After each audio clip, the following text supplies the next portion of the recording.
Have a nice day to all of you. हम आज संख्याओं के संबंधित एक और वीडियो में आप सभी का स्वागत करते हैं।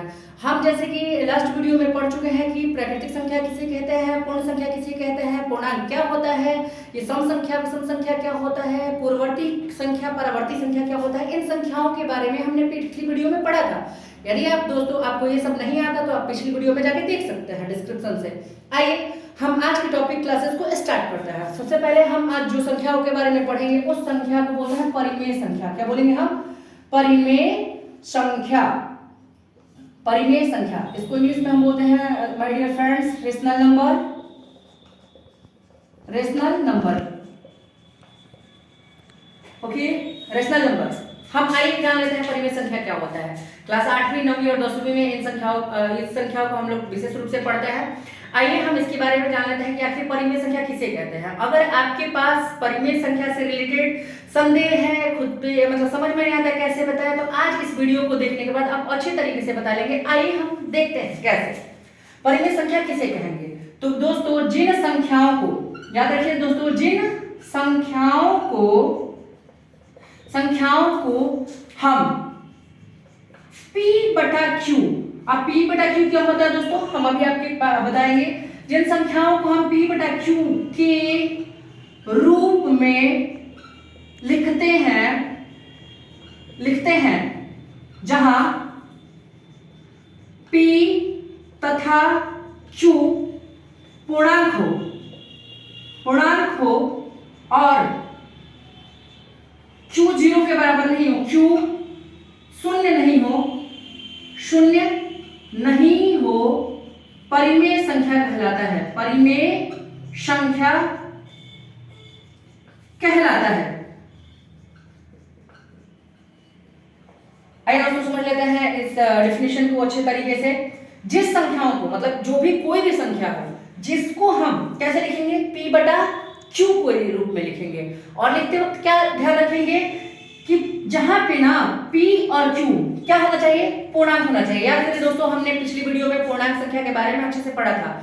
हम बताए थे कि पूर्णांक संख्या वो होता है जो अनंत ऋणात्मक 0 और अनंत धनात्मक तक की संख्याओं को वहां से हम सभी को मिला दे, 0 अनंत ऋणात्मक अनंत धनात्मक, तो इनसे जो संख्याएं बनती है उसको हम क्या कहते हैं, पूर्णांक संख्या कहते हैं। यानी कि कोई भी संख्या होना चाहिए, वो माइनस में हो या प्लस हो, वो पूर्णांक होना चाहिए। समझ में आया दोस्तों? आइए हम देखते हैं कि P बटा Q का रूप में मतलब क्या है। P बटा Q का मतलब है कि बटा में, किसी भी संख्या को कहाँ लिखना है, बटा में। जैसे कि आप कोई भी संख्या ले लेते हैं, जैसे मान लीजिए आपने लिख दिया 5 बटा 4, तो देखिए हमने इसको ऊपर लिख दिया, एक को नीचे लिख दिया, यानी P की जगह पे 5 लिख दिया, Q की जगह पे हमने क्या लिख दिया, 4 लिख दिया। तो यही रूप है P बटा Q दोस्तों। जो 5 है यानी जो ऊपर है उसको हम बोलते हैं अंश। क्या बोलते हैं, अंश। और जो नीचे है उसको क्या बोलते हैं, हर। ठीक है दोस्तों, अगर हम इसको इंग्लिश मीडियम वाले हैं तो हम इसको बोलते हैं नॉमिनेटर। क्या बोलते हैं, नॉमिनेटर। इसको बोलते हैं नॉमिनेटर और इसको बोलते हैं डिनोमिनेटर। समझ में आया दोस्तों? यानी कि जिन संख्याओं को हम अंश और हर के रूप में लिख सके, अंश बटा हर के रूप में लिख सके, जहां पे अंश और हर क्या होना चाहिए दोस्तों, पूर्णांक होना चाहिए, और जो हर है ना, हर कभी भी 0 नहीं होना चाहिए, उसे हम परिमेय संख्या कहते हैं। उम्मीद करता हूं दोस्तों कि आपको ये परिमेय संख्या अच्छे से समझ में आया होगा। नहीं आया हो तो एक बार और प्रयास करते हैं। आइए देखते हैं कैसे। जिन संख्याओं को, किसी भी संख्या के ले लो आप, जैसे मान लीजिए हमने ले लिया अपने मन से 5 और 6, जैसे कि आप देख सकते हैं 5 और 6, हमने क्या किया कि दो संख्या, किसी भी संख्या को लिया, उन दोनों को बटा के रूप में लिखा, और हम देख सकते हैं कि बटा के रूप में हो गया दोस्तों। और कहता क्या है कि जो P और Q हो, यानी कि जो ऊपर हो और जो नीचे हो, माने P की जगह पे जो हो और Q की जगह पे हो, वो जो होना चाहिए पूर्णांक होना चाहिए। तो देखिए हम देख सकते हैं कि पूर्णांक है भाई, और ये भी हम देख सकते हैं कि Q के स्थान पे 0 नहीं हो, तो देखिए Q की जगह पे 0 नहीं है भाई, ये तो 6 है, तो क्या होगा, ये परिमेय संख्या क्या होगा, कहलाएगा दोस्तों। और याद रखिएगा दोस्तों एक चीज और इस टॉपिक में हम आपको बताना चाहेंगे। सवाल बहुत सारे लोग पूछते हैं क्या कि क्या शून्य एक परिमेय संख्या है। कोई पूछता है आपसे क्या शून्य एक परिमेय संख्या है कि नहीं है, तो देखिए आज के बाद आप अच्छे से जवाब दे पाओगे। आप कहोगे कि हाँ शून्य एक परिमेय संख्या है। तो सबसे पहली बात दोस्तों वो कहेगी तो P बटा Q के रूप में है ये नहीं है। हम जानते हैं कि किसी भी जो संख्या है उसके बटा में हम 1 लिख सकते हैं, इससे मान में कोई अंतर नहीं आता है। तो दोस्तों हम 0 बटा 1 भी तो लिख सकते हैं ना, लिख सकते हैं कि नहीं लिख सकते हैं, बिल्कुल लिख सकते हैं। हम देख सकते हैं कि 0/1 के रूप में हमने लिख दिया, जहां पे 0 और 1 पूर्णांक है कि नहीं है भाई, 0 भी पूर्णांक है और 1 भी पूर्णांक है। और हम ये भी कह सकते हैं कि यहाँ पे देखिए अंश तो मतलब यहाँ पे हर 0 नहीं है ना दोस्तों, वहां पे तो 1 है, इसलिए हम कह सकते हैं कि हाँ 0 एक परिमेय संख्या है, क्योंकि इसे हम p/q के रूप में यानी 0/1 के रूप में लिख सकते हैं। समझ में आया दोस्तों? उम्मीद करता हूँ कि आपको बहुत अच्छे से आ गया होगा। आइए हम दूसरी संख्याओं के बारे में दोस्तों हमने अभी वीडियो को थोड़ी रुक दी है और उसके बाद हम डेफिनेशन लिख लिए, क्योंकि वीडियो बहुत लंबी हो रही थी, इसलिए मैंने सोचा कि डेफिनेशन लिख के डायरेक्टली मैं आपको बता दूं, जिससे कि आपका समय बचे और वीडियो भी छोटा और जिससे आप वीडियो को अच्छे से समझ भी लो। देखिए अपरिमेय संख्या, इसके बाद जो पढ़ने वाले थे जो हमने पढ़ा था परिमेय था, और ये कौन सी संख्या है? अपरिमेय संख्या, यानी कि इरेशनल नंबर हम इसे बोलते हैं। तो देखिए दोस्तों इरेशनल नंबर क्या होता है कि जिन संख्याओं को हम p/q के रूप में नहीं लिख सकते हो, जैसे कि परिमेय में लिख सकते थे, तो ये परिमेय की ठीक क्या होती है? उल्टी होती है, यानी कि अपरिमेय संख्या वो संख्या होती है जिसे हम p/q के रूप में नहीं लिख सकते हो, और जहां p तथा q पूर्णांक हो लेकिन q के स्थान पे 0 ना हो, उसे हम क्या कहेंगे? अपरिमेय संख्या कहेंगे दोस्तों। और सबसे ध्यान देने वाली बात दोस्तों ये है कि सभी रूट वाली संख्या, यानी रूट में कुछ भी हो, जैसे √3, √2, √5, जो रूट से बाहर नहीं निकल पाए, जैसे रूट हम 16 नहीं कह सकते, क्योंकि 16 को रूट से बाहर 4 निकल देंगे। इस पे भी हम एक वीडियो डालेंगे पूरी फुल डिटेल में, लेकिन पहले हम देख लेते हैं कि सभी रूट वाली जो संख्याएं होती हैं वो अपरिमेय संख्या होती है। उदाहरण के लिए हम देख सकते हैं, उदाहरण में जैसे पाया गया, उदाहरण में √3, √5, √7, ऐसी सभी संख्याएं क्या होगी? कौन सी संख्याएं होगी? अपरिमेय संख्या होगी। यह संख्या परिमेय संख्या का ठीक उल्टा होता है, क्योंकि उसमें p/q के रूप में लिख सकते हैं, लेकिन इसमें p/q के रूप में नहीं लिख सकते हैं। और रूट वाली जो जितनी भी संख्याएं होती हैं वो कौन सी संख्याएं होती हैं दोस्तों? अपरिमेय संख्या होती है। समझ में आया दोस्तों? आइए हम अगले वीडियो के बारे में बात करते हैं, सॉरी अगले हम टॉपिक के बारे में बात करते हैं। अगले हम क्या पढ़ने वाले हैं? अगली संख्या के बारे में बात करते हैं। तो अगली जो संख्या है हमारी, वो संख्या है वास्तविक संख्या। वो है हमारी वास्तविक संख्या। वास्तविक संख्या, वास्तविक संख्या को हम इंग्लिश में बोलते हैं रियल नंबर दोस्तों, रियल नंबर। वास्तविक संख्या क्या बोलते हैं उसको? वास्तविक संख्या, यानी कि रियल नंबर। आइए दोस्तों देख लेते हैं वास्तविक संख्या क्या होती है। हमने इससे पहले क्या पढ़ा दोस्तों? ध्यान से देखिए, हमने इससे पहले क्या पढ़ा? इससे पहले हमने पढ़ा परिमेय संख्या। पढ़ा ना हमने? क्या पढ़ा हमने? परिमेय संख्या। उसके पहले क्या, उसके बाद हमने क्या पढ़ा? उसके बाद पढ़ा था हमने अपरिमेय संख्या। तो देखिए दोस्तों बहुत सिंपल है, हम वास्तविक संख्या को आसानी से बता सकते हैं कि परिमेय संख्या और अपरिमेय संख्या को मिलाने से बनने वाली संख्या जो हमारी क्या होती है? वास्तविक संख्या होती है। यानी हम कह सकते हैं परिमेय तथा अपरिमेय संख्याओं को मिलाने से वास्तविक संख्या बनती है।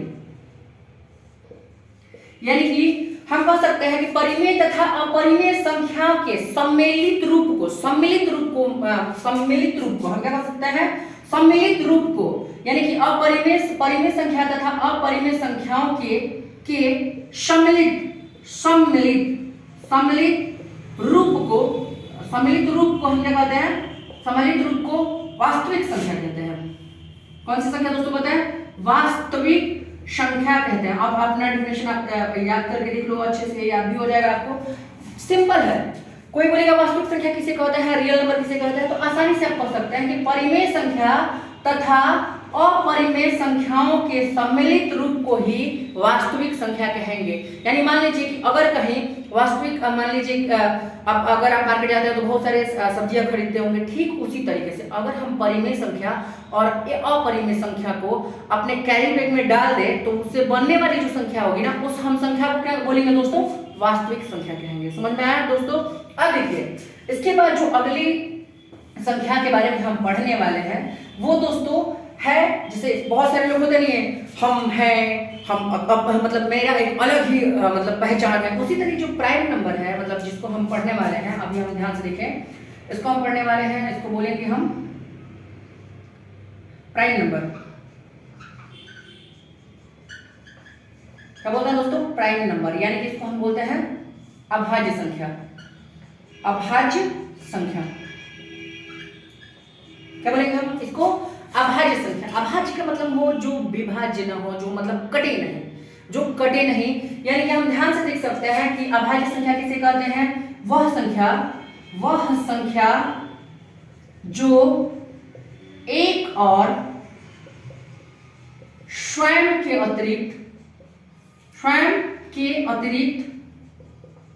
अतिरिक्त किसी अन्य संख्या से ना कटे, किसी भी अन्य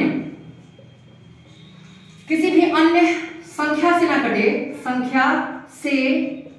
कटे, उसे अभाज्य संख्या कहते हैं। अभाज्य संख्या कहते हैं। यानी कि दोस्तों वह संख्या जो एक से कटे या खुद से कटे, इसके अलावा कोई भी उसे काट नहीं सके, कोई भी नहीं काट सके, वैसी संख्याओं को हम क्या कहेंगे? अभाज्य संख्या कहेंगे।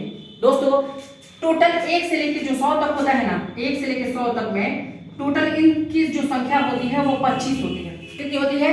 25 होती है। क्या क्या होता है दोस्तों? देखिए, सबसे पहला जो अभाज्य संख्या होता है वो होता है 2, फिर 3, फिर 5, 7, 9, 11, 13, 19 के बाद जो दोस्तों होता है 23, 29, 31, फिर होता है 37, फिर हम देखें तो 41, फिर हम देखते तो है 43, फिर 43 के बाद फिर वो जो होता है 49 होता है, फिर 49 के बाद होता है 53, 53 के बाद जो होता है 53 के बाद होता है 53 होता है 53 के बाद से होता है जो वो होता है 59।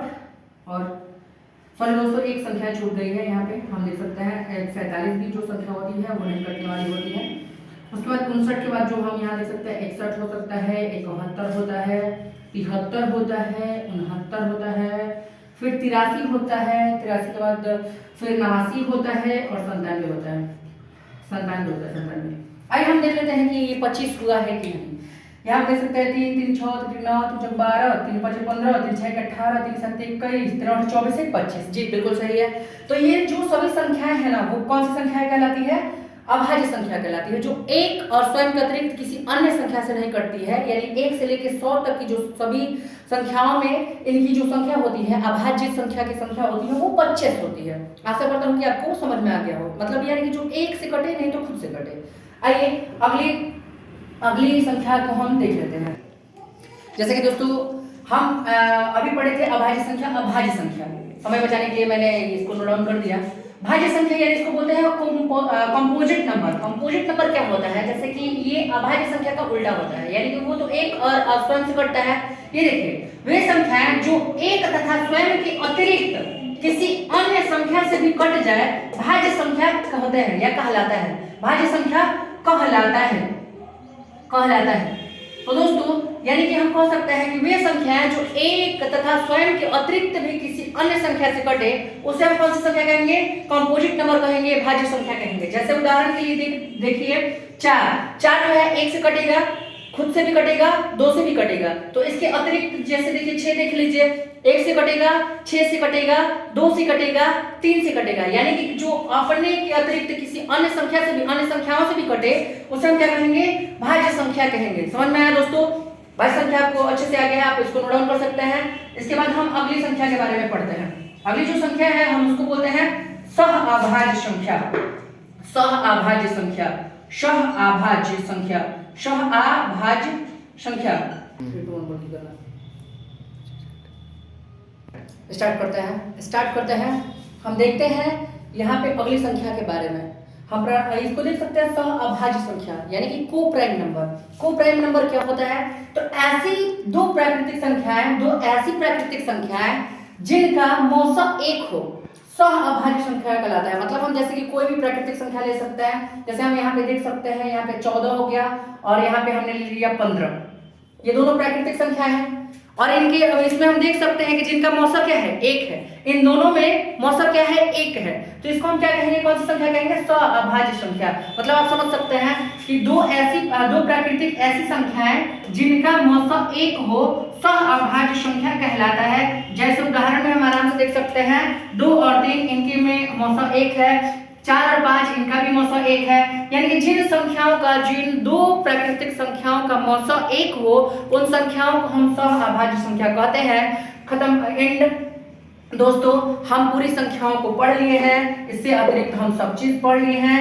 हम प्राकृतिक संख्या, सम संख्या, विषम संख्या, पूर्णांक संख्या, वास्तविक संख्या, हमने ये सारी संख्याओं को पढ़ लिया है। उम्मीद करता हूं कि आपको सारी संख्याएं आती हैं। अगर आपको नहीं आती है तो हमारी पहली, दूसरी और तीसरी video, first part, first second part और थर्ड पार्ट जो आज यहाँ पे अपलोड होने वाला है, इन सभी वीडियो को बहुत ही अच्छे तरीके से देख लीजिए, समझ लीजिए दोस्तों।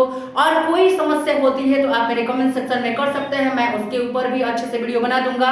और एक दिन हम जो परिमेय और अपरिमेय संख्या के बारे में अच्छे से पढ़ेंगे आने वाली वीडियो में, जिसमें हम परिमेय और अपरिमेय संख्या का जोड़, घटाना, गुणा, भाग सारी चीजों के बारे में पढ़ेंगे। तो दोस्तों आज के लिए हैव ए नाइस डे बोलने से पहले मैं कहना चाहूंगा, यदि हमारी वीडियोस आपके लिए यूजफुल हो रही हैं, आपके लिए लग रहा कि हमसे कुछ सीखा हो, तो आप शेयर करिए, सब्सक्राइब करिए तथा बेल आइकन को प्रेस करिए, ताकि आने वाली जो क्लास 8, 9, 10 का बैच हम लोग चलाने वाले हैं ऑनलाइन, आप उस पर आराम से वीडियो देख के पढ़ सकते हैं। जहां भी रहे स्वस्थ रहे, मस्त रहे। हम आप सभी के उज्जवल भविष्य की कामना करते हैं। बाय बाय दोस्तों, हैव ए नाइस डे।